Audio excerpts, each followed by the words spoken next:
My mother looked out onto the terrace and saw at that moment that the insect screen was falling down, and my brother then went outside. Yes, and then it was not only the insect screen lying there, but also my son. Pablo came to me quite soon after his transition in a kind of half-asleep phase, when I had the very strong feeling that he was stroking my head and taking me in his arms. He always only says to me, "Mama, listen, we are right in the room next door. We are not somewhere over there or up in heaven. It is simply another frequency."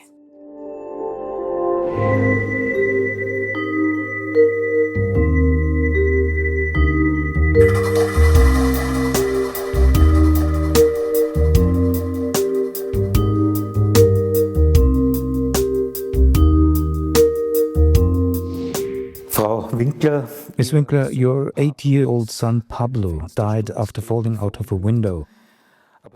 But after this tragic incident, you were able to experience numerous after-death contacts. I would like to speak with you about that, but first I would like to ask you to tell us what happened back then. Yes, my son Pablo was playing with his cousin in his room, and for reasons that cannot be explained, he fell out of the window of his room. We were all at home at that moment, Pablo's father and I, and we lived with my parents in a two-family house. At that moment, my mother was downstairs with my brother, and she said to him, "Goodness, the insect screen from Pablo's window's just fallen down. What is he doing up there?" They saw that? Exactly. My mother looked out onto the terrace and saw at that moment that the insect screen was falling down. My brother then went outside, and then it was not only the insect screen lying there, but also my son. Then there was a terrible scream from my mother. "Miriam, Ralph, come downstairs, quickly! Pablo is lying here on the terrace." In other words, we were very close to his bedroom, and we had heard nothing. There was no screaming. Nor any impact? No impact. My father was in the garden at that moment, so he was also right beside the accident site, and he heard nothing either.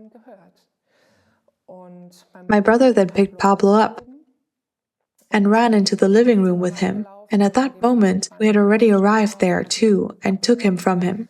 My father was already on the emergency call as well, so he had already called emergency services at the same time.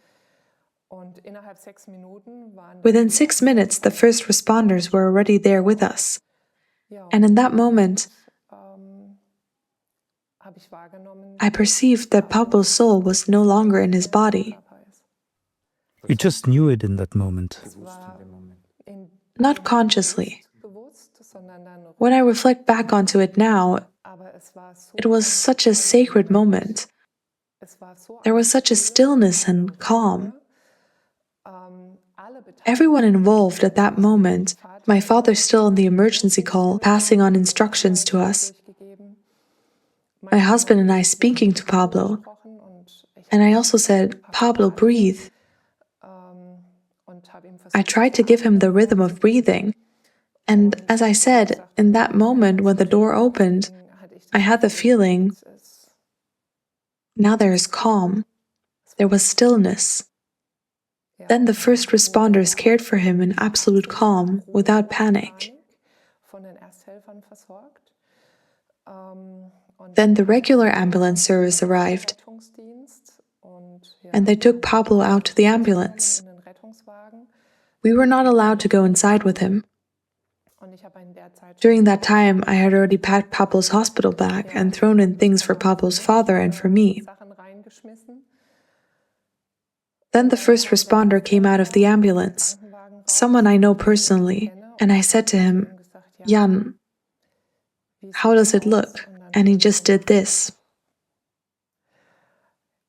Then the rescue helicopter was requested. So there was still hope? The first responder just shook his head, but then he said the helicopter was on its way. And it looked as though Pablo would be flown to Würzburg, to the university hospital. When we arrived there, to our surprise, the neurologist received us immediately. He said that Pablo was in good hands. We are taking good care of him. He is still undergoing various examinations. Please stay calm. Is anyone else coming to you? The family is welcome to join. And we will come and get you when we have all the examination results. During that period of roughly half an hour, although I can no longer really estimate it, Pablo's father's family had already arrived. And my family and my friend as well. And then the doctors came, 3 of them, and asked us into the doctor's room. There was silence. They had already prepared the examination table and pulled paper over it. Yes. And then we sat down very calmly at the table. The neurologist slid a CT image across the table to us and said nothing at all about it. I took Pablo's father's hand and said, "Please let him go." The neurologist was quite shocked and said, "What did you say?" And then Pablo's father said, "My wife means that I should let Pablo go." Then the neurologist asked, "How do you know that, Mrs. Winkler?" And I said, "I cannot feel him anymore." Then, again, there was what felt like minutes of silence in that room. No one spoke. Then the neurologist explained the CT image to us and said, "Medically, I cannot explain this to you. Your son has no injuries whatsoever. We have checked him completely from head to toe. He has no broken bones, no bruise, no skull fracture." Then I said, "And what is the cause of death?" And he said, "He has an isolated traumatic brain injury. There was bleeding and swelling so quickly that we can no longer operate on him." Then he said that medically he had never seen something like this live before. Then they told us we could now go to Pablo in the emergency room. He would be cared for there, and a medical team would come and collect him. He would then be taken to the pediatric intensive care unit, and we would be allowed to be with him there. And once Pablo was settled there, the neurologist would come to us and have another conversation with us. And that is how it happened. It was Friday evening. It had happened in the afternoon at 3:27 p.m. It was his last school day before the Easter holidays. We were then on the pediatric intensive care unit late that evening, and we stayed with him. The neurologist then came and said that in the end, it was brain death. But that required a second independent examination by other doctors. And they then confirmed the brain death. Exactly. They confirmed the brain death. He was permanently connected to machines and also to brainwave monitoring.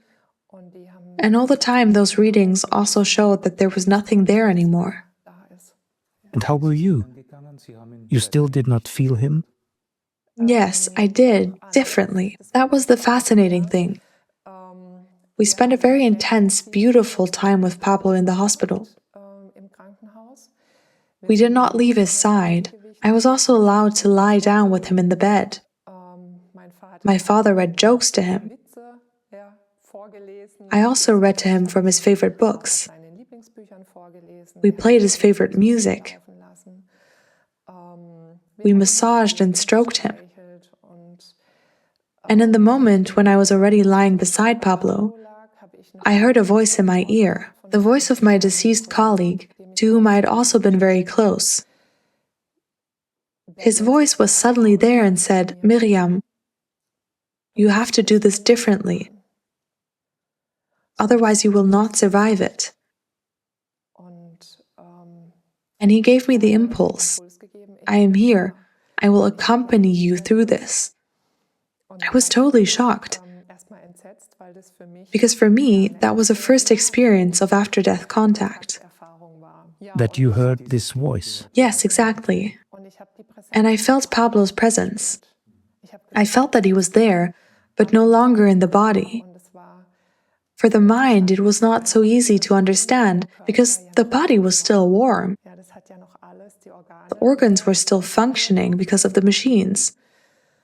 But I said, that is no longer my son lying here. So you felt him differently. Yes, I felt him differently. And at the same time, I already had an incredible comfort and strength that cannot really be explained. And throughout it all, there was always a sense of peace. The doctors and nurses also said afterward that they had never experienced that before. So you never had a surge of grief in which the ground was pulled from under your feet. I certainly had pain, but I did not have the feeling that the ground had been pulled out from under my feet. Now someone might perhaps think, well, did I not have a good relationship with Pablo? Yes, we did. During his lifetime, the two of us had a very, very intense, intimate relationship. It was also very special, as we were then repeatedly told afterward by Pablo's kindergarten teachers, and family members, although they had not really given us that feedback while he was alive. But afterward, it came out. It was a special connection. And that is how he carried me through the days in the hospital. I rarely cried in the hospital. Looking back, I would say that emotionally, I was very stable for that situation. But we were also extremely well cared for. I have to say that too. The nurses and doctors there in Würzburg were incredible. Extremely empathetic, also in the way they treated Pablo. Very, very lovingly. They also provided us with food and drinks, and moved beds in for us so that we could lie down beside Pablo too. There was never a second look when we went in and out of the intensive care unit, even though so many family members were there. And the priest came immediately too, Pablo's religion teacher, although I had had no connection with him during Pablo's lifetime. He came and carried us through the 3 days in the hospital, and also afterward. At some point, you were probably faced with a situation of whether to switch off the machines or not. When did that decision come? Pablo's father and I thought about it very quickly. Once the word brain death had been mentioned, we said, goodness, brain death means that the subject of organ donation will come up for us. We then also raised it with the neurologist, and he said to us, I refuse to talk to you about that before the second examination has been completed. Then I will take all the time you need, including for this topic. But not now. We then spoke with the night nurse and the doctor on night duty about it. And we thought about what we would do when the question came, and it will come. Pablo's father and I were very quickly in agreement, because we asked ourselves, what would Pablo want? How would he decide? Since Pablo always had a very big heart, including for children in his class or kindergarten who were supposedly weaker, and since he always stood up for them, we said, we believe he would want this. Then came the impulse. Well, how would we react if Pablo were seriously ill and needed a donor organ? What an unbelievable joy it would be if the information suddenly came that an organ is available. And then it was clear to us, okay, regardless of what our family members say, everyone has their own opinion about it. We were united as a team, Pablo's father and I. And also with a sense of how Pablo would probably react now. We said, the three of us are in agreement. If the question comes, we will donate. But in any case, you never experienced being pressured in any way. No, not at all. As I said, the neurologist who was responsible for this had even refused at first. But then he kept his promise, and when he came with the second examination, or with the results, he said, "Now put on your jackets, we're going outside into the park, and you may ask all the questions you have. But I can assure you, you have already decided."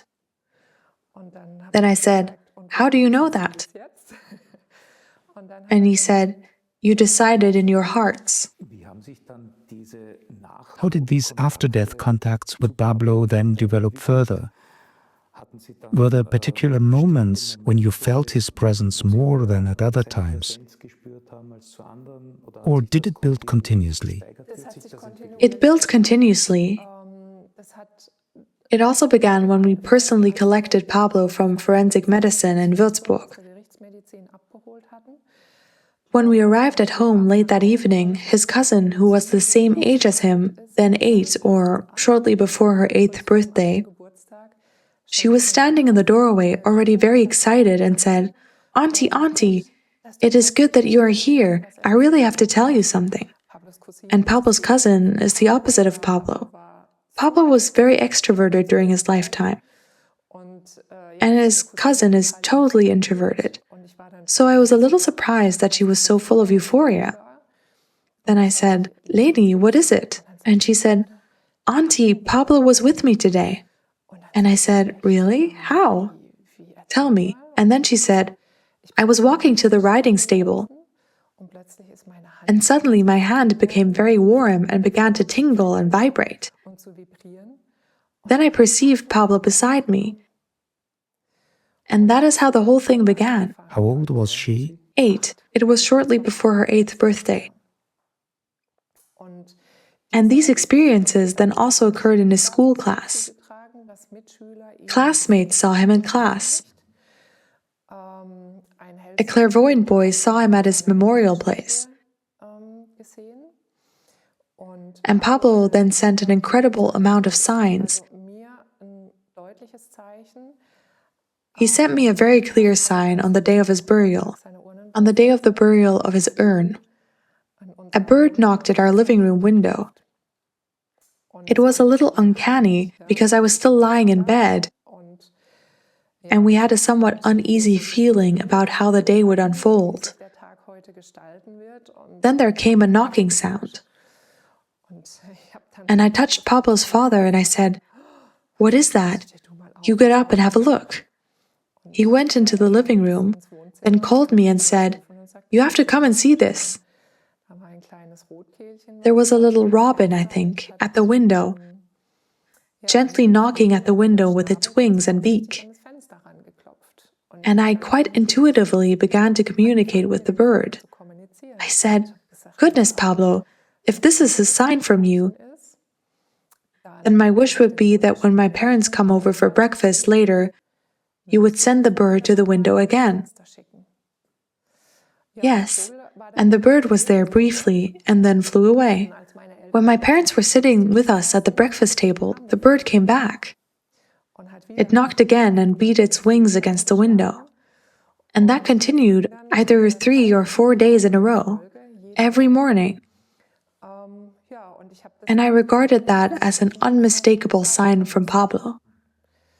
Then we went away, we took a short trip, and my brother said, "Now I want to experience this too. I'm going to come to your breakfast table every morning, and I'll wait until the bird comes." And the bird did not come. It came back only the first morning after we had returned. But by then its feathers were already quite ruffled. Then I said, "Goodness, Pablo, now leave the poor bird alone." It's enough now. It's enough, exactly. Either you let it fly in here now, or over there is a lovely cherry tree. Then let it go to the cherry tree, and you go to the school and look after your classmates, because it was Pablo week. Psychologists and priests came and they created a special week in Pablo's memory, and also spoke with his classmates. I said, I think you have something more important to do. I've understood that this is a sign from you. When you interpreted that as a sign from Pablo the first time, was there a special thought connected with it for you? A special sensation that gave you this certainty? Yes, it was, how can I put it, a gut feeling.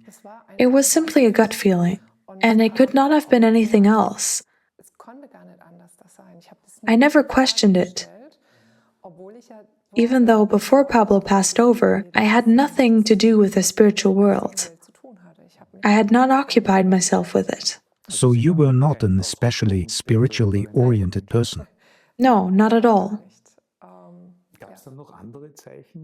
Were there other signs Yes. that for you were clearly connected with Pablo? Pablo sent us a photo. Or rather, the photo was on my phone from when he was still there during his lifetime. After his transition, his entire silhouette was reflected in the photo in a picture that was hanging behind him. It was actually a picture from Mallorca, and the picture was completely blurred, and Pablo's silhouette is in it, unmistakably like a copy. He was sitting at the dining table in front of it, and it was reflected. Then he scattered ceramic stones throughout my entire apartment. No one was there except me, meditating. And when Pablo's father came back from a walk with the dog, the whole hallway was covered with ceramic stones. He said to me, "Tell me, what are you planning to do with all these stones?" And I said, "I have not moved out of this room." He also made my mother's phone speak. Siri kept turning on, always related to the situation. For example, my parents were eating ice cream, and then Siri asked the question, "Well, does the ice cream taste good?" Then my father reacted right away, because he had also heard from the phenomena we had witnessed. So he said, "Oh, Pablo, how lovely that you're here again. Yes, the ice cream tastes delicious." He also manipulated our car's electronics, and the workshop could not find any faults. That was also situational, because my husband had said on the drive home from vacation, "Pablo is making himself known everywhere, only not with me." And I had said, "Well, does he have to immobilize your car first before you understand it?"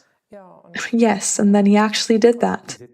Many people experience these signs, which one can then clearly relate to the deceased in the context of after-death contacts. What parents also often report is that before their death, the children showed a special developmental leap in some form. Did you observe something like that too? That he changed in his personality, in the way he spoke, in the way he reacted, in some way? Or were there no such changes observed? Pablo had always been a very strong personality and very quick in his developmental steps. I could not identify any change there. But about 3 days before he passed over, he could not walk properly. My mother had taken him to chess class, and in the evening she said, he kept stumbling there so much that I had to take him by the hand. And we just thought, maybe he's growing again and simply can't coordinate himself properly. The next morning, he woke up and said to me, "Mama, I had a very terrible dream." And I said, "Pablo, would you like to talk about it?" And he said, "No, I would rather not speak about that." Then he got the telephone list of his classmates and called his best friends again. He went once more to his very best friend who lives in the neighborhood. He desperately wanted to visit her. And yes, in those days he also told me again that he loves me very much. He expressed that to his father too. So he was he was quieter. Normally, he was always very lively. But looking back, I have to say that with him, he was somewhat withdrawn and quieter. And during an after-death contact, I asked him the question, Pablo, did you dream what would happen? Was that the dream? And he said, yes, I dreamed that I would leave. How did these contacts develop further, so that eventually these contacts turned into genuine communication? He also began, I should mention this too, when I asked something of him on Mother's Day or on my birthday, I said, Pablo, you could send me a sign. Then he always sent me hearts, either in the cleaning bucket, in the cleaning foam, or in the coffee cup down in the coffee grounds, or in the watermelon that I had cut open. And that is how I began communicating with him. I would always sit in silence and call him to me. I always said, Pablo, come a little closer to me so I can feel you. Then I began reading many books about after-death contacts and dying processes. I researched on the internet and came across the fact that there are people who can make contact with the deceased. In my area in Heidelberg, I found a medium who was holding a demonstration evening shortly afterward. I registered for it. There were 5 of us. Then we went. Pablo did not come through. It was an event with about 50 visitors. But my deceased grandfather came through, and my friend's deceased mother. They came through in such a way that you could be convinced. Exactly. We were very excited that evening, but my mother was extremely disappointed that Pablo had not come through. But I felt him. I knew he was there, but he would not come through. Then I made an appointment with this medium for an aura reading. I went there 7 months after Pablo's transition. She did the aura reading for 5 minutes and then said, I'm sorry, I cannot get any further here in this aura reading. I keep being shown that 7 months ago, an event happened in your life that completely connected you, dear Miriam, to the spiritual world.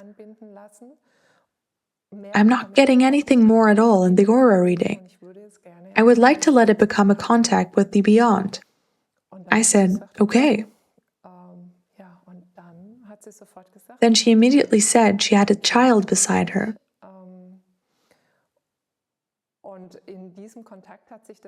During that contact, he confirmed that he had been there in Heidelberg at the live demonstration, but that the medium had not let him through because she does not allow children to come through on those evenings. He said, Mama, it's her fault. She did not let me through, but I was there. That was my first contact with the beyond through a medium. Then my interest was awakened. I thought to myself, how does that work? If she can do it, I would also like to try it myself to see how this language works. I signed up for a workshop in mediumship and sensitivity. It lasted 3 days. When I started my first exercise, when I spoke with a stranger opposite me, and I was supposed to sense which deceased person connected to him was present, and it worked very well, my motivation and interest were there. They could not have been greater. So, although up to that point you had not led a spiritual life, you were at least open enough to allow this possibility. Then mediumistic contacts also developed with you. How did you experience that? How could you know that what you were receiving was correct?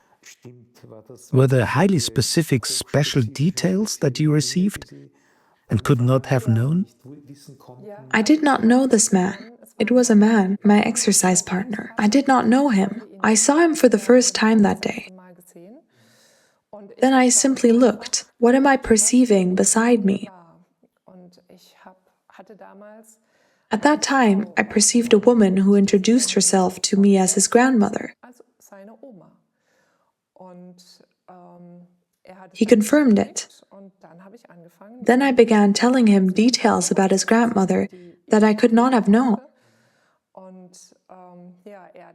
He was also very emotionally touched. The medium also said to me, "Wow, you're doing this for the first time today?" And I said, "Yes." A natural talent. Yes, that's how it seems. Then my interest was awakened. I signed up for training as a medium. I then allowed myself to be accompanied for 2 or 3 years by different people. But Pablo, my son, always insists on saying, "Let one thing be clear, I'm your main trainer." That means you did this training primarily in order to be able to communicate with Pablo. Exactly. My wish was to strengthen the contact with Pablo. My wish was not at all to work as a medium. That was not on my radar for myself at all.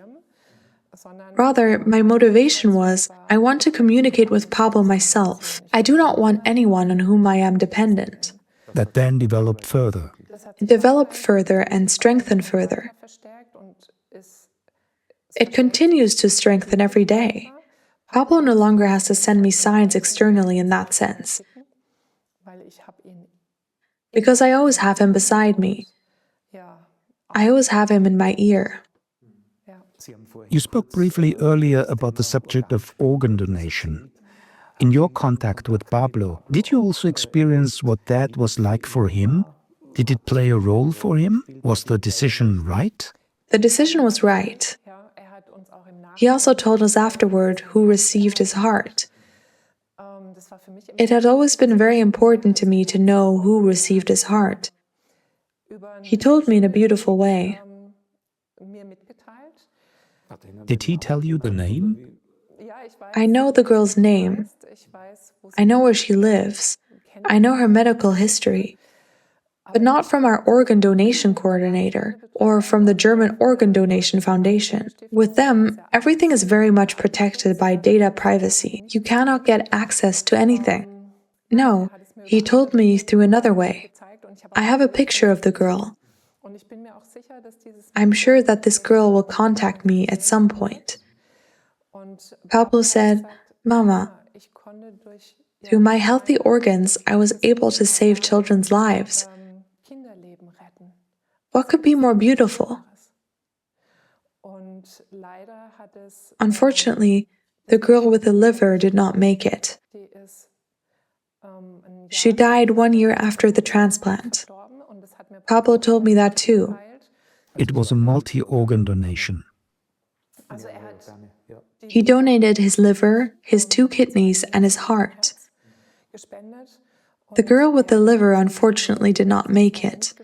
Pablo had already told me that before the official notification from the Organ Donation Foundation came. The other 3 children are healthy. The organs are functioning extremely well. Pablo said, "Mama, I don't need them anymore. I no longer need my body. I have laid it aside."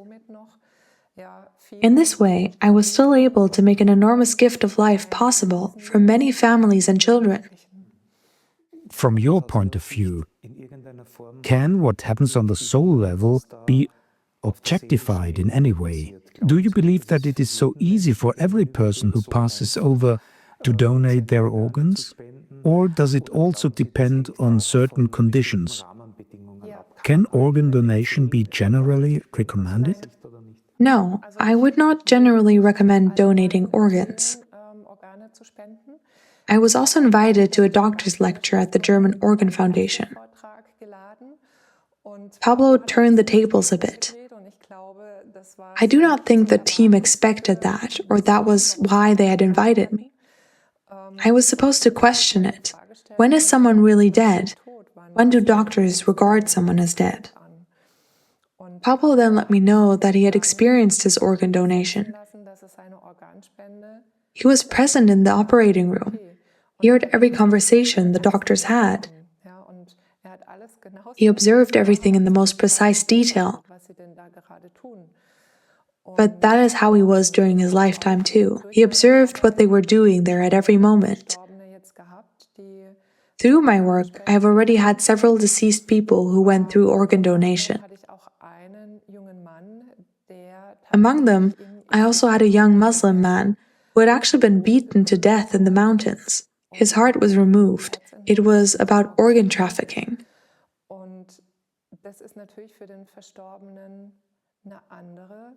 This deceased person naturally has a different perspective from Pablo, because he was murdered for an organ. But he still told me, I am well. But my case also serves educational work. This is done on a very large scale. The victims are subjected to a kind of brainwashing. Then they are married. They go abroad on a honeymoon. During the supposed honeymoon, they are murdered there. The woman then receives a widow's pension in Germany. At the same time, the organ is sold. That is an entirely different angle. When I talk about organ donation, I always say, whatever you decide, decide for yourself, and do not leave this decision to your relatives. In such a state of shock, no parent can make a sensible decision. Many marriages also break up because of it, because the father and mother do not agree. But a decision has to be made. It is the same for spouses. How am I supposed to decide if my partner goes into the spiritual world when we have never spoken about it? That is why I always appeal to people. Think about it yourselves. What would you want? And be at peace with it. And conversely, also consider whether in an emergency you would want to receive organs or blood as well. Transfusions. Because in every organ, all the information of the donor is stored. And to some extent, one also takes on character traits or preferences, including preferences in food. And people are not really informed about that, whether I am now a donor or a recipient. So it is simply important to see the subject in a newest way. And do you believe that the worldview background of the organ donor also matters? From your point of view, could it be that someone who is still very attached to their body experiences organ removal differently from someone who is already at home in the spiritual world? Yes, I can confirm that, because I accompanied a woman in a coma, energetically accompanied her, who then told me afterward, Miriam, I was lying here. I can show you this in pictures in the bed, but with my soul, I was standing in the hospital room in a completely different corner. At the same time, though, my grandfather had taken me into the spiritual world, and she said she perceived everything simultaneously. She perceived all the conversations, what was being said about her in the hospital, in the room, in the doctor's room, as well as her boyfriend at home, what he was doing and thinking. And she said, Miriam, I can tell you one thing. I was not in the body, I was observing it. But the nurse said to me, sweetheart, I have to change the catheter, and it may be a little painful. And she told me, Miriam, if you believe it or not, I perceived it physically. I could feel it, even though I was not in my body at all. And that is why I also believe that if someone is still very attached to life and has not yet understood, usually it is a sudden transition when it concerns brain death, and has not yet realized at all that they have actually left the body and they are still very close to it, that they may possibly feel the organ donation physically as well. I do not want to rule that out. Yes, a broad subject. Very briefly back once more to the sending of signs. Was there also a message connected with that for you? In the sense that he is saying, I am here, I have not been extinguished? Was there also a feeling of, I am well? Or in some form another message that you were able to receive? Yes. Pablo came to me quite soon after his transition, in a kind of half-asleep phase, when I had the very strong feeling that he was stroking my head and taking me in his arms. Then I opened my eyes and felt his presence so strongly, which our dog also confirmed through his behavior. And a short time later he came again and I said, "Pablo, what do you want to tell me?" And then from him too came this message, like from my colleague, "Mama, go your way, but take a different path than bereaved parents usually take." Then I said to him, "Pablo, what am I supposed to do? What path am I supposed to take?" And then, in terms of feeling, the only impulse that came was, "I will guide you." But I did not receive any statement about what I was supposed to do. I only knew I had to take a different path. I surrendered to him and simply continued step by step. In small steps, I continued with the training, I kept reading books, I practiced. I was in many practice groups. And at some point, Pablo gave me the message, "Now it's enough. You have read enough. You carry all the knowledge within you. We arranged it this way. This is our soul plan." So that means that with all these steps you took, you always felt an inner confirmation. This is meant to be now, up to that moment where it was enough. Yes, exactly. And he also always gave me the feeling of what was next for me, which development or which mentor. And naturally, through this, my trust in him also became much stronger.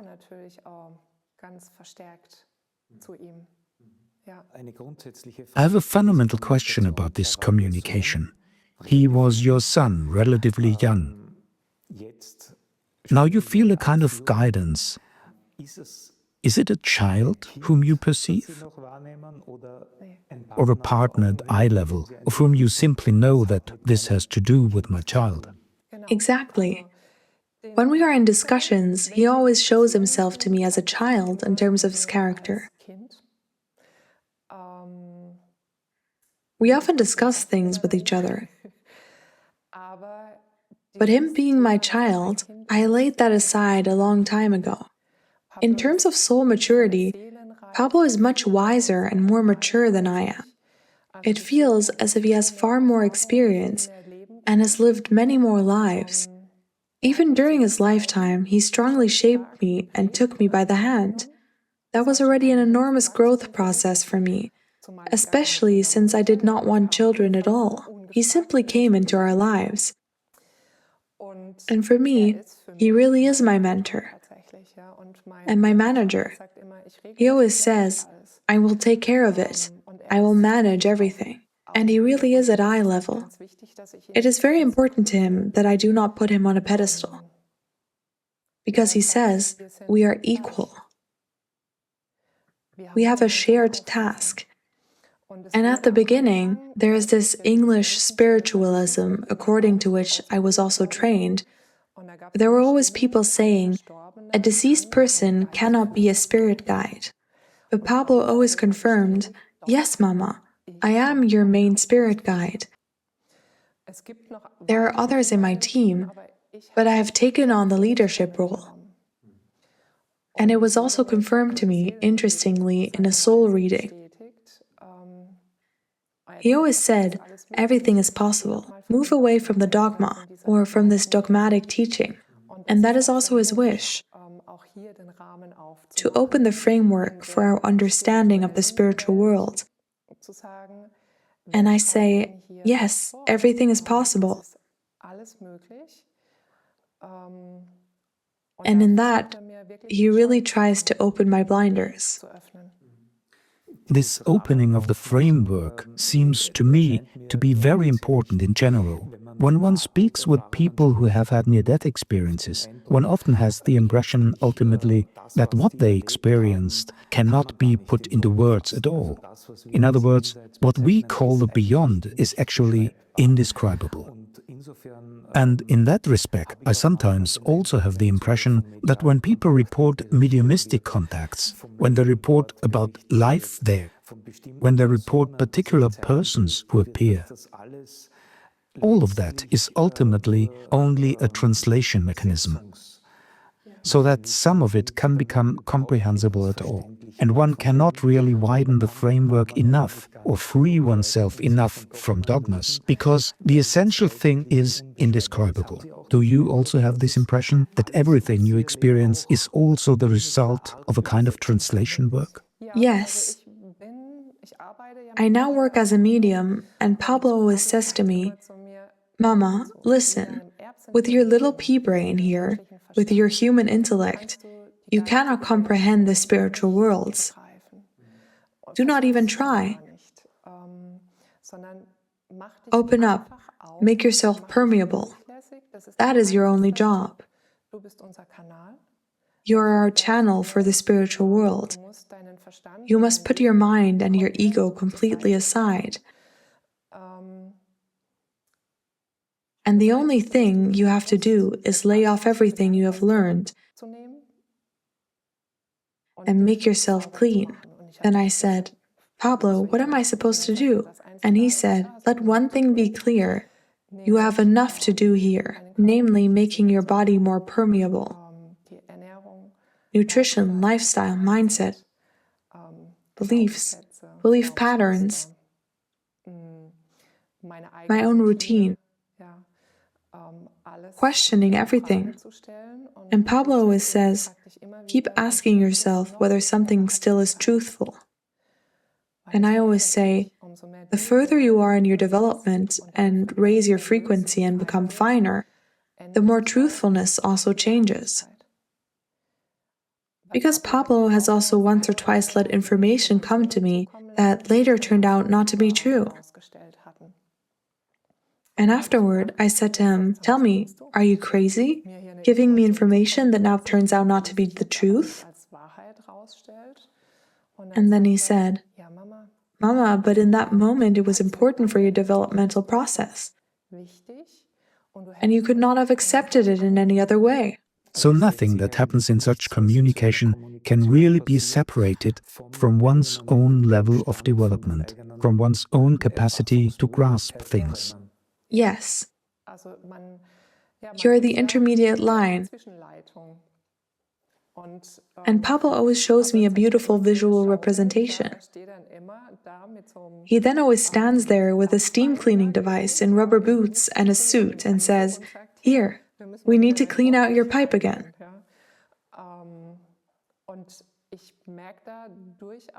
And through that, I also notice in my contacts with the beyond that it flows much faster and more unfiltered. And topics that I actually do not have in my own store of experience suddenly come through, where I say, well, actually, I do not know this from my life or from my mind. And I am also in the learning process of that right now. As a medium, you pass on information in your work. Conversely, do you feel that you have gained a kind of insight into the world in which Pablo now is? Can anything be said about that? Pablo always says to me, that is not your task in life. Your task is to speak about the deceased, to allow for contacts with the beyond, to give hope. And it is not your task to get a great insight into what the worlds look like where we are. Of course, I have also informed myself about astral travelers. He only ever says to me, Mama, listen, we are right in the room next door. We're not somewhere over there or up in heaven. It is simply a different frequency, like a radio station that people used to adjust. And there are different levels of vibration, frequency levels, just as there are in life here. Then I say, what do you mean by that? And he says, well, if you're not vibrating the same as a friend, that also changes in the developmental process.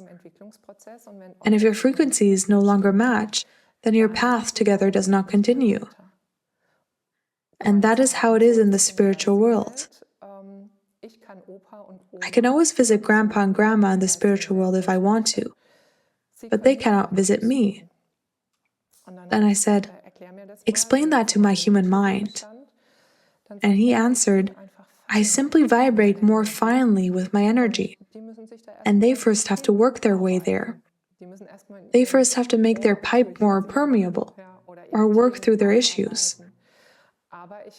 But I can visit them at any time.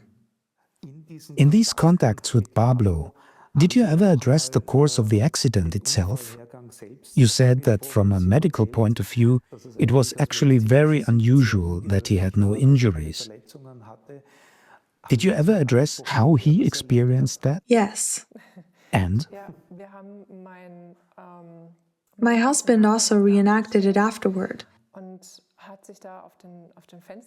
and sat on the windowsill and said, this is not possible, it cannot work. Pablo was also lying in the fetal position right against the wall of the house.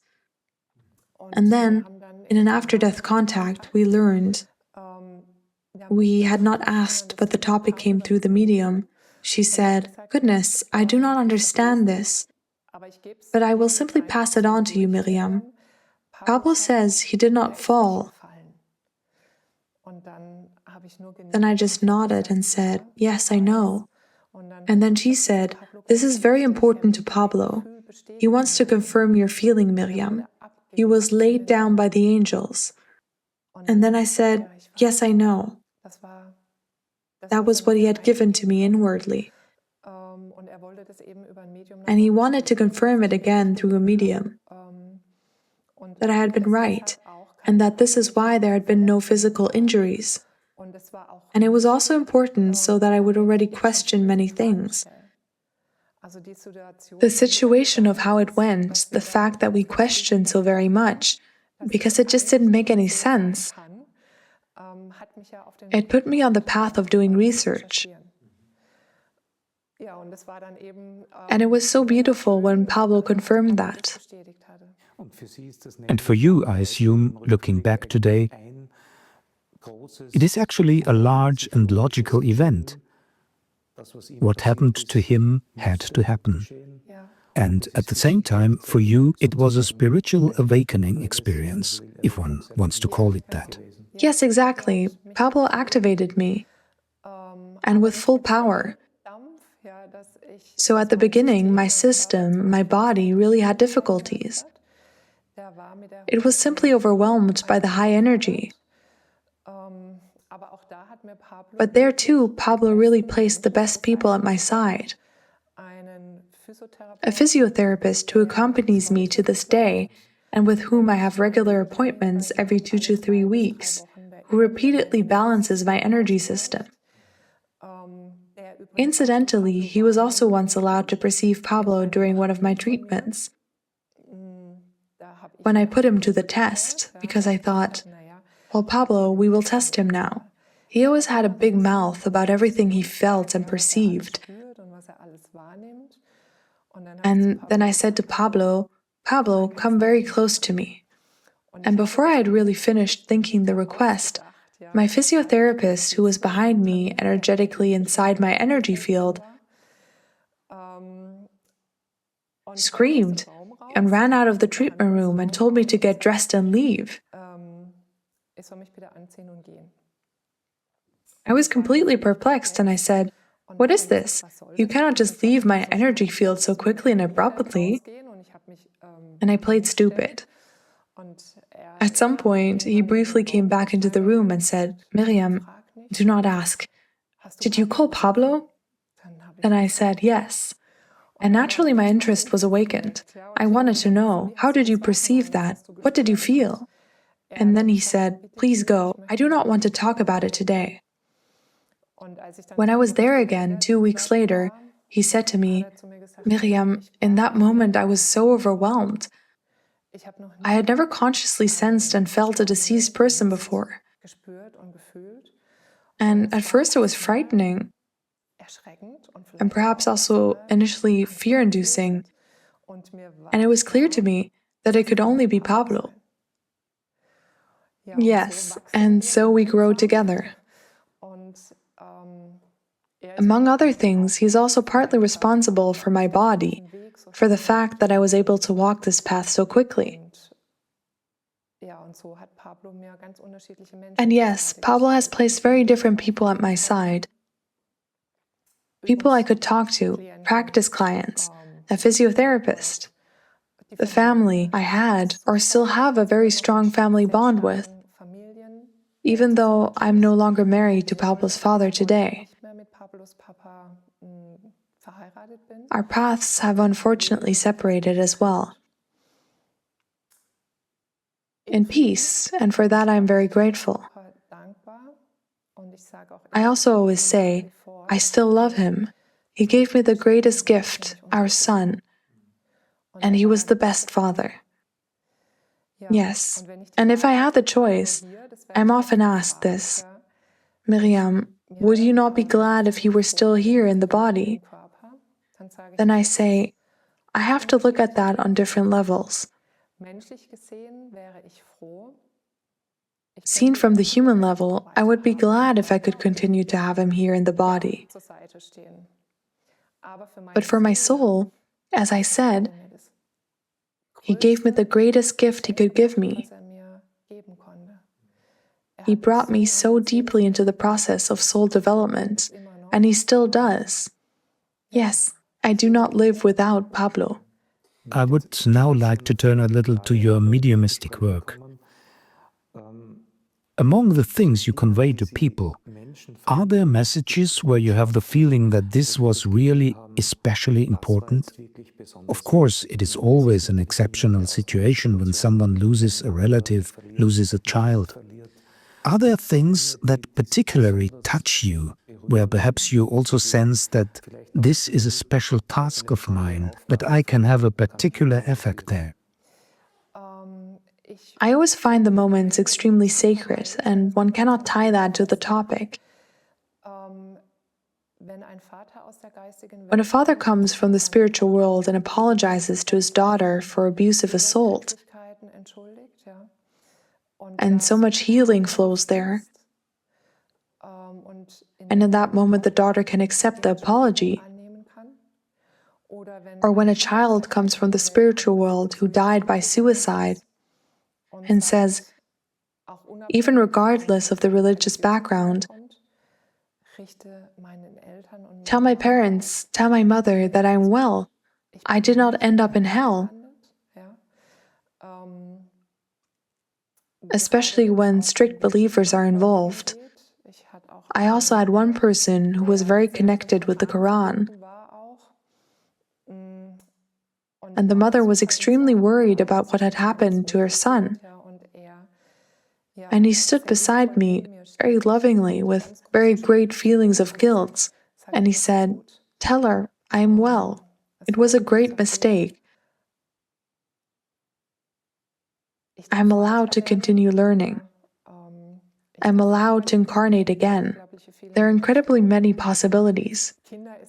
Children are always a very special topic, and the cause of death does not matter. But especially with suicides, it is something particular again, because guilt always resonates in the parents too. Why could I not save my child? Why did I not see it? Why could I not prevent this suicide? And then the child stands there and says, it's not your fault. So you have actually also experienced that people were trapped in some form of a religious dogma, and then recognized it as false. Yes. Sometimes deceased people really come who then say, with wit and humor, oh God, I did not believe in anything like this at all. But my bereaved loved one, tell him he was right. Those are moments when I really have to laugh, because it is said with so much fun and humor. Or when someone actually comes who was very devoted to religion and says, it turns out to be different after all. And I have been allowed to experience many who were afraid in the dying process, who were afraid of going through purgatory, and who afterward told me it was unfounded. The fear was so unfounded. Dying is actually easy if we free ourselves, surrender to the process. And we are always guided. There are so many from the spiritual world present, transition helpers who support us in this process. But our belief patterns sometimes make it difficult for us. I think that was also a truly good closing word. Ms. Winkler, thank you very much for the conversation. Thank you.